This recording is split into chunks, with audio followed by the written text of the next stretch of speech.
back to Living Local. Looking to catch a movie this weekend? Well, lucky for you, we have the one, the only Mike Schultz, arts editor. Well, no, you are the arts editor for The Reader, here to tell us all about what's new. I love it when you're here. It's a pleasure to be here. Yeah, appreciate that. Thank you. Well, I love chatting movies. Yeah, right. You know, it's something we do anyway, so we might as well do it on TV. Seriously, yeah. Why? So let's start, man, with Kingdom of the Planet of the Apes. It was fun. Yeah. It was a lot of fun. It wasn't as great, I didn't think, as the previous three, but Sure. that series is ridiculously good. It's and so really good. just the fact that this one was a really good time made me super happy. A lot of fun, folks.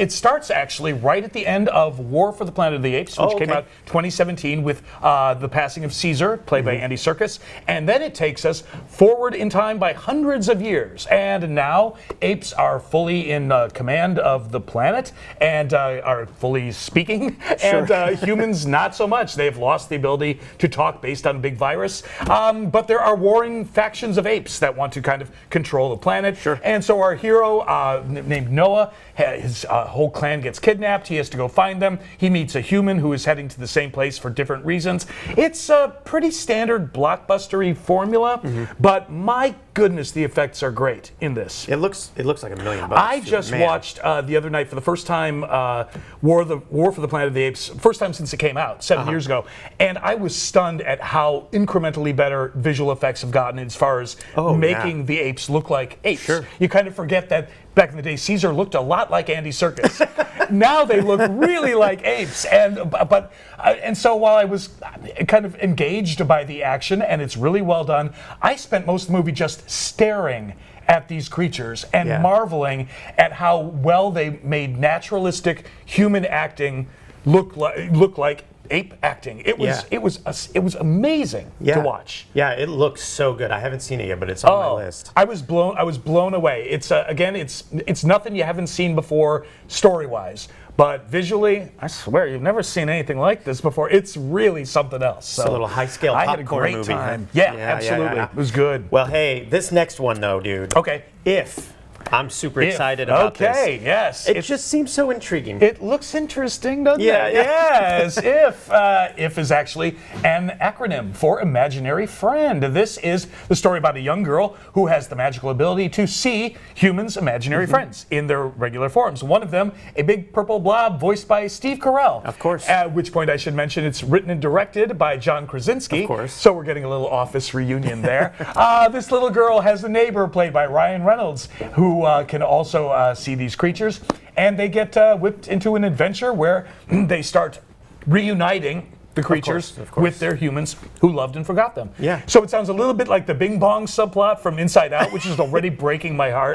But this has you've seen the cast for who does voices for this? Oh my gosh. Let's see what I can remember. George Clooney, Matt Damon, Brad Pitt, wives Emily Blunt and Blake Lively. We have from SNL Bill Hader and Maya Rudolph. We have Bradley Cooper, the late Louis Gossett Jr. We have Sam Rockwell. We have Richard Jenkins, Awkwafina, Amy Schumer, Jon Stewart. I haven't mentioned yet. And that's off the hook. And you know they're only going to be there for like a second and a half. Oh, of course. Well, he just got all his friends together and said, he pulled out his Rolodex. Yeah, he really did. Who do we send Christmas cards to, Emily? All right, call them up.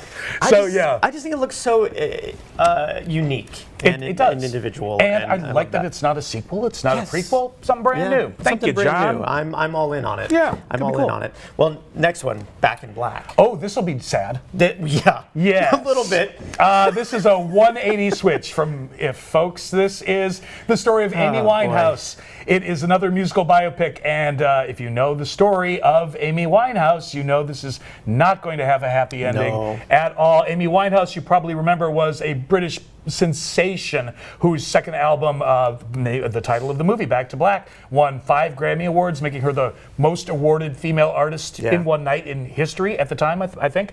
And so this is basically a biopic story of her starting out. She has her first album, Frank, I believe it was called, and then shows how she made Rehab, or not Rehab, Back to Black with its song, Rehab. Yes. And it'll take you into her private life and her family life, and it's going to be a downer. Yeah, I don't think that this could They better not make it a happy ending, or we're going to be, making there will be some complaints. But the music, oh my gosh, that voice was just glorious. Yeah. And I'm really interested in learning more about her story. The Amy documentary that came out about 8 years ago, won an Oscar, is fantastic. I understand this is the first Amy Winehouse story that her family, the estate, has approved. Oh wow! Which gets you a little nervous because it means we might be whitewashing certain elements, but I don't know how you could whitewash it too much because everybody knows. Yeah, everyone knows. It was kind of a thing. That sad story. Yeah. So it'll be the iron claw of musical biopics.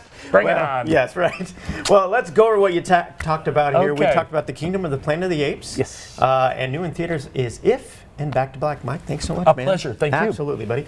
You can find Mike's movie reviews online at rcreader.com. We'll have all those details posted at ourquadcities.com.